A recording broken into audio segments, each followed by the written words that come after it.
Hello guys, welcome to my channel. Jangan lupa subscribe, like, comment, and share untuk tugas kami.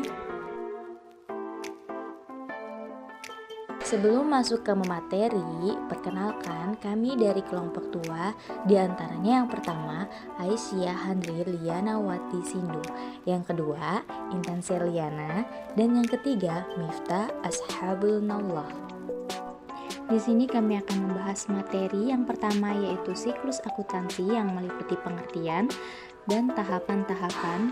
Selanjutnya buku besar yang meliputi pengertian, fungsi, manfaat, macam, bentuk, dan contoh. Selanjutnya neraca saldo yang meliputi pengertian dan contoh. Siklus akuntansi merupakan serangkaian proses yang menggambarkan tahapan aktivitas atau kegiatan akuntansi secara sistematis dengan melakukan pencatatan, penggolongan, pengiktisaran, dan pelaporan yang dimulai saat terjadi sebuah transaksi dalam sebuah perusahaan. Tahapan-tahapan siklus akuntansi. Yang pertama, dokumen atau bukti transaksi. Yang kedua, jurnal umum atau Yang ketiga, buku besar ledger. Yang keempat, neraca saldo atau trial balance. Yang kelima, jurnal penyesuaian atau adjustment. Yang keenam, neraca jalur atau worksheet. Yang ketujuh yaitu laporan keuangan atau finance statement. Perkenalkan, nama saya Intan Seliana. Di sini saya akan menjelaskan tentang buku besar beserta contohnya.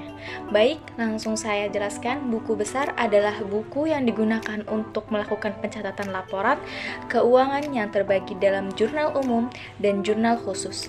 Dalam buku ini berisi sekumpulan akun-akun perkiraan yang berkaitan dengan pencatatan transaksi keuangan dalam suatu perusahaan yang berisi semua pelaporan keuangan. Fungsi buku besar sendiri adalah sebagai alat untuk mengelola dan meringkas seluruh transaksi yang sudah dicatat dalam buku jurnal umum untuk mempersiapkan laporan keuangan, laporan terperinci dengan memuat berbagai informasi, akun, dan saldo yang bersedia. Adapun manfaat buku besar dalam perusahaan, yaitu dapat melakukan pencatatan seluruh transaksi akuntansi dengan akurat dan memastikan pencatatan yang dilakukan tersebut dengan benar. Di sini terdapat dua macam buku besar akuntansi. Yang pertama, buku besar umum. Buku besar umum atau general ledger adalah buku yang memuat catatan transaksi keuangan yang berupa perkiraan dalam suatu periode tertentu seperti kas, piutang, modal, dan persediaan hutang. Buku besar ini adalah salah satu bagian dari siklus akuntansi. Yang kedua, buku besar pembantu. Buku besar pembantu atau subsidiary ledger adalah sekumpulan catatan keuangan yang lebih rinci untuk transaksi yang spesifik dari buku besar umum. Adapun bentuk-bentuk buku besar akuntansi yaitu bentuk T, bentuk sekontrol, bentuk stafle berkolom saldo tunggal, dan bentuk stafle berkolom saldo lengkap. Di sini saya akan menjelaskan contoh dari buku besar akuntansi. Di sini terdapat buku besar dari PT Alhamdulillah periode Januari 2013. Pada tanggal 1 Januari terdapat kas sebesar 7.500.000 di debit dan saldo di debit sebesar 7.500.000. Pada tanggal 5 Januari terdapat hutang di debit sebesar 5.500.000, maka saldo bertambah menjadi 13 juta. Pada tanggal 6 Januari terdapat beban sewa sebesar 400.000 di kredit.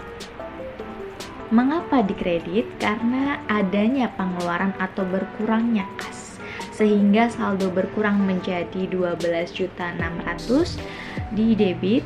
Pada tanggal 7 terdapat perlengkapan sebesar 2.500.000 dikredit. Mengapa dikredit? Karena di sini terdapat pembelian atau membeli perlengkapan, maka di sini kas berkurang. Sehingga saldo berkurang menjadi 10 di debit. Pada tanggal 9 Januari terdapat peralatan sebesar 7 juta di kredit, maka saldo berkurang menjadi 3.100.000 di debit. Pada tanggal 10 Januari terdapat pendapatan sebesar 4 juta di debit. Kenapa di debit? Karena di sini terdapat pemasukan atau bertambahnya uang kas. Sehingga saldo bertambah menjadi 7.100.000 di debit. Dan pada tanggal 12 terdapat beban pemakaian perlengkapan sebesar 1.500.000 di debit, maka saldo bertambah menjadi 8.600.000. Pada tanggal 13 Januari terdapat beban gaji sebesar 200.000 di kredit, sehingga saldo berkurang menjadi 8.400.000. Pada tanggal 15 Januari terdapat beban ansuran bunga sebesar 924.300 di kredit, sehingga saldo berkurang menjadi 7.475.700 rupiah. Pada tanggal 28 Januari terdapat prive atau pemakaian pribadi sebesar 475.000 di kredit, sehingga saldo berkurang menjadi 7.700.000 rupiah. Sehingga total pada kas buku besar adalah 7.700.000 rupiah. Di sini terdapat tabel modal dari PT Alhamdulillah. Pada tanggal 1 Januari terdapat kas sebesar 7.500.000 di kredit dan di saldo sebesar 7.500.000. Kak, kenapa di tabel modal ini 7.500.000 ini berada di kredit, sedangkan di tabel kas yang awal terdapat di debit? Baik, saya jelaskan. Karena di buku besar ini terdapat rumus yang mana jika modal bertambah maka modal tersebut berada di kredit, dan jika modal berkurang berada di debit, dan saldo normal modal adalah kredit.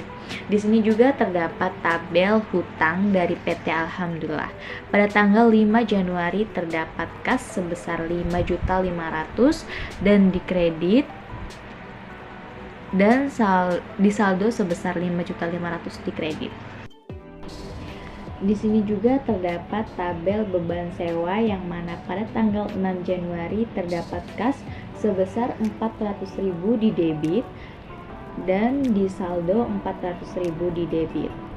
Nah, ini sebaliknya dari tabel sebelumnya. Beban sewa ini yang mana 400.000 di tabel kas berada di kredit, sedangkan di tabel beban sendiri berada di debit. Karena rumus beban sewa atau biaya sendiri jika bertambah akan berada di debit dan berkurang di kredit, dan saldo normal berada di debit. Karena beban sewa ini bertambah maka berada di debit dan saldo pun berada di debit. Adapun di sini tabel perlengkapan pada tanggal 7 Januari terdapat kas sebesar 2.500.000 di debit dan di saldo 2.500.000. Kenapa berada di debit sedangkan di tabel kas berada di kredit? Karena perlengkapan sendiri termasuk dalam aktiva yang mana jika bertambah berada di debit dan berkurang berada di kredit, dan saldo normal berada di debit. Jika di kas berada di kredit karena berkurangnya kas atau keluarnya kas untuk membeli sebuah perlengkapan, namun perlengkapan kita ini bertambah, makanya pada tabel perlengkapan ini berada di debit. Saya Aisyah Handri Lianawati Sindu akan melanjutkan menjelaskan tentang contoh buku besar. Di sini bisa kita lihat pada tabel pertama yaitu akun peralatan pada tanggal 9 Januari. Peralatan termuat pada kolom debit sebesar 7 juta rupiah. sehingga jumlah saldo akhirnya ditempatkan di debit juga sebesar 7 juta rupiah. Peralatan dimasukkan ke kolom debit karena peralatan termasuk salah satu aset. Oleh karena itu, jika bertambah akan di debit, namun jika berkurang ada di kredit. Selanjutnya tabel kedua, yaitu akun pendapatan. Pada tanggal 10 Januari terletak pada kolom kredit sebesar 4 juta rupiah, sehingga saldo akhirnya pun sama pada kolom kredit sebesar 4 juta rupiah. Pendapatan ini ada di kredit dikarenakan sesuai dengan rumus umum, sehingga kas yang bertambah di debit dan pendapatannya ada di kredit. Pada slide selanjutnya, tanggal 12 Januari ada akun beban pemakaian perlengkapan. Tempatnya pada kolom kredit sebesar Rp1.500.000. Beban pemakaian perlengkapan ini ada di kredit dikarenakan perlengkapannya berkurang sehingga nilainya ada di kredit. Saldo akhirnya juga akan dikredit sebesar Rp1.500.000. Next, pada tanggal 15 Januari ada akun beban gaji sebesar Rp200.000 di debit. Beban gaji ada di debit dikarenakan pada rumus umumnya jika bertambah maka nilainya di debit dan saldo akhirnya juga sama sebesar Rp400.000. Selanjutnya ada beban asuransi bunga tanggal 15 Januari terletak pada kolom debit sebesar Rp924.300.000. Kemudian yang terakhir ada price atau biaya yang digunakan untuk kepentingan pribadi. Pada tanggal 28 Januari terletak di debit sebesar Rp475.000. Selanjutnya kita akan membahas tentang neraca saldo. Neraca saldo atau trial balance adalah laporan pembukuan yang mencantumkan saldo di setiap akun buku besar. Jumlah saldo debit terdaftar di kolom dengan judul saldo debit dan jumlah saldo kredit terdaftar di kolom lain dengan judul saldo kredit. Total dari masing-masing dari kedua kolom ini haruslah sama. Adapun fungsi dari neraca saldo sendiri pada bisnis adalah untuk memastikan bahwa semua elemen yang ada di buku besar itu telah seimbang atau balance. Berikut ini adalah contoh neraca saldo PT Alhamdulillah periode Januari 2013. Yang pertama ada kas sebesar Rp7.700.000 di debit, modal sebesar Rp7.500.000 di kredit, utang sebesar Rp5.500.000 di kredit, beban sewa sebesar Rp400.000 di debit, perlengkapan sebesar Rp2.500.000 di debit, peralatan sebesar Rp7 juta di debit, pendapatan sebesar Rp4 juta di kredit, biaya pemakaian perlengkapan sebesar Rp1.500.000 di kredit, beban gaji sebesar Rp200.000 di debit, beban asuransi bunga sebesar Rp924.300.000 di debit, dan yang terakhir ada price sebesar Rp475.000 di debit. Total akhirnya pada kolom debit sebesar Rp18.500.000 dan kolom kredit sebesar Rp18.500.000. Oleh karena itu dapat kita simpulkan bahwa neraca saldo PT Alhamdulillah periode Januari 2013 balance.